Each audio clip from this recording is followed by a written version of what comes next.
Hi everyone, today we have a new video review, and as you can see, this time we are going to check together the new release from Miniart. It comes in 1/35 scale, and here we have M3 Stuart, but this time, as you can see, it is supplied in early production version, so it might be an interesting choice for modelers who would like to copy this tank without interior.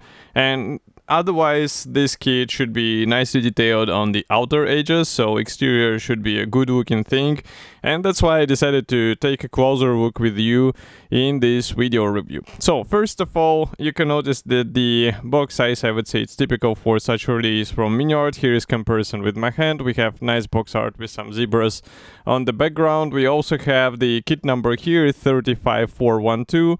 As I said, this is not an interior kit, so that's why we do not have the necessary logo for that. And here you can also find the address of the manufacturer, some safety advices, and also description that it's not a toy.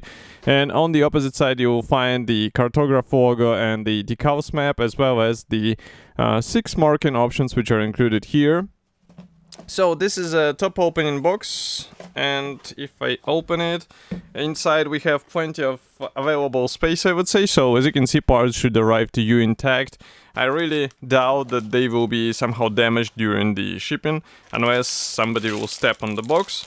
But I need scissors in order to open this plastic bag, because it will be a sealed plastic bag, so this way it should be faster.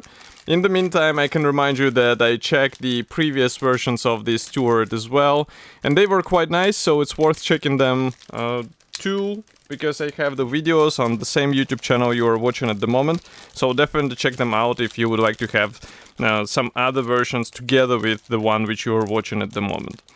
So I'm trying to open the plastic bag, and I see that one of the plastic bags inside actually was sealed together with the plastic bag outside, so it's quite a funny situation, but should be quick to open. Okay, so first of all, I will show you the plastic bag which was causing the issue. So here it is, the one with the clear frame and with the decals. So I'm going to open it in no time. And here is the clear sprue. So as you can see, the clear sprue is molded in this narrow design, but here we have all the necessary periscopes and lenses. And overall molding quality is really great, but there are no masks included. So for Miniart, I would say it's almost tradition. So if you would like to have the proper coverage of these parts, you have to cut your own masks and then apply them on those parts. Next, we continue with the decals. So as you remember, they are printed in cartograph, so that's why I wouldn't be worried about any printing quality issues. But as you can see, the decals include all necessary symbols for these 6 marking options, and I think they look really decent. Of course, some of these symbols, they can be copied with the masks or maybe even the hand brushing, but it's already something for more experienced modelers. In my opinion, these decals should be fine as well. Next, there is a small envelope with Miniart logo, so this one is usually used for PE parts, and as you can guess, today's kit is not exclusion from this rule, because here we have the PE fret, which is finished in this traditional golden color, and I can see that we have various meshes. We also have some parts for the turret, and of course all of these parts will come handy in 1/35 scale, because that's the size where such things start to get noticeable, and that's why I'm saying that in 1/35 scale builds, it's usually worth investing your money into such upgrades. Next, we begin with the first gray plastic sprue. So here you can see that we have the turret parts, and the parts division is, I would say, somewhat expected, that we have the separate panels. We have also the separate hatch here. So for the separate hatches, I'm not sure where they will be handy. Maybe for the turret, it might be useful to place the figurines, but definitely not to show what is inside, because it will be empty inside, as you remember. Okay, next we continue with another plastic sprue. So here we have more of the various hatches. We also have some minor parts for the hull details, and here you can also see some armor panels. If I flip over these parts, we have also some features molded on the other side. So for the hatches, it is actually a good thing, because if you open the hatch, it won't be plain inside. And I think this is a well thought design, which actually makes model a bit more realistic in appearance. Next, we continue with the interconnection between the sprues, and I'm just trying to understand if they are absolutely identical. So we have two sets of frames of this type, which you are seeing now on the table.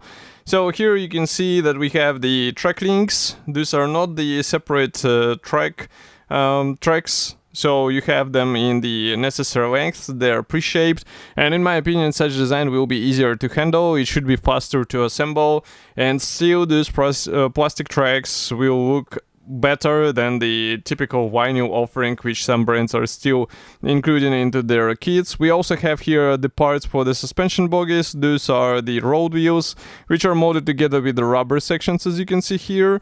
And here you can notice also the drive sprocket and the idler, which is molded as a single piece part, but the drive sprocket should be glued out of two parts.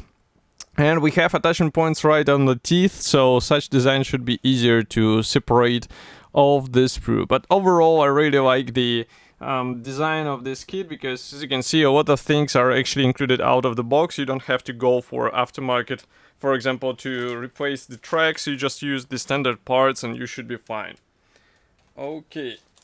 Next, we have the sprue B. So here we have various guns, and of course the main gun is also included. So this thing might be also useful in case you plan to open the hatch on the turret, so that's why it is a good thing to have in the standard package. Here you can see also the mantlet cover, and if I flip over this plastic sprue again, we can see that there are a lot of features on the opposite side as well, so it's not just the plain plastic parts, because somebody will not be seeing what is molded on the opposite side.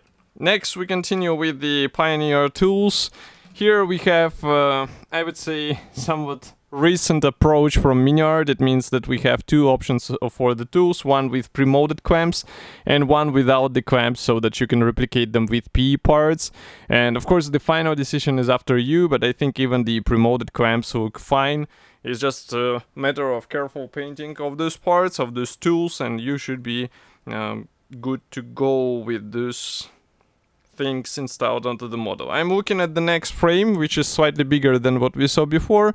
Here you can see that we have the minor elements for the rear section of the hull. Again, a lot of small parts, so do not be fooled by the scale of this kit. As you can see, comparison with my fingertips shows that the parts are quite tiny, and in some cases you have even to use the tweezers, because otherwise it's almost impossible to get them together.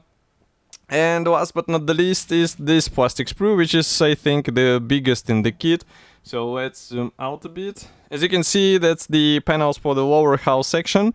So again, you will be gluing everything together with the help of special guiding tabs and pins.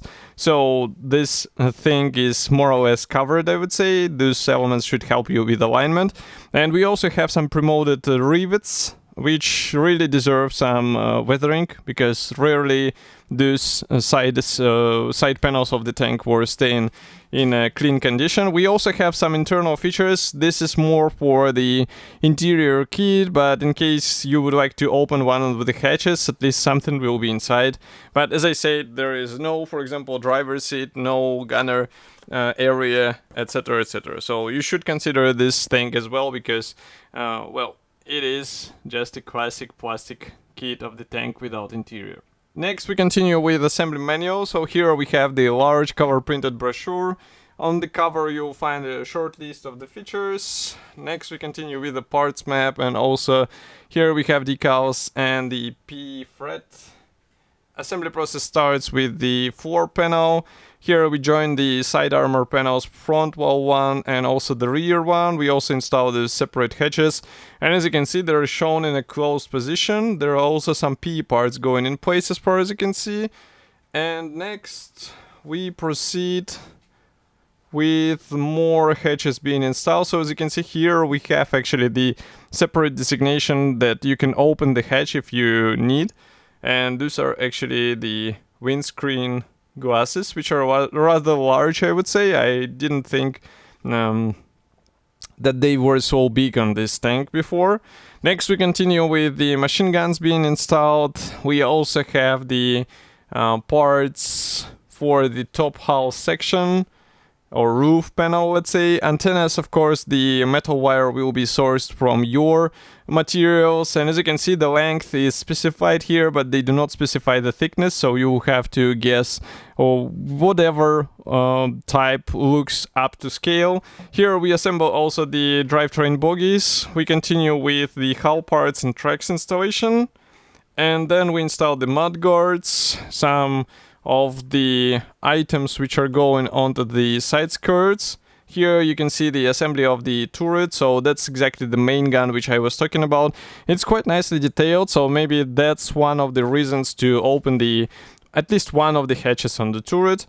And then you install the turret into the place. So 84 steps in total. On the next page you can see the 3 marking options for this tank. And of course on the last page you'll find 3 more for the same tank, and those are more or less classic green marking options or camouflages, but here you can see this winter camouflage, which looks also quite nice. I can see it's American car and foundry plant, 10,000th tank, so it's some celebratory edition, let's say. So if you know more, of course, feel free to write in the comment section here, but this kit should be already available in Modelimex together with some other novelties from Miniart.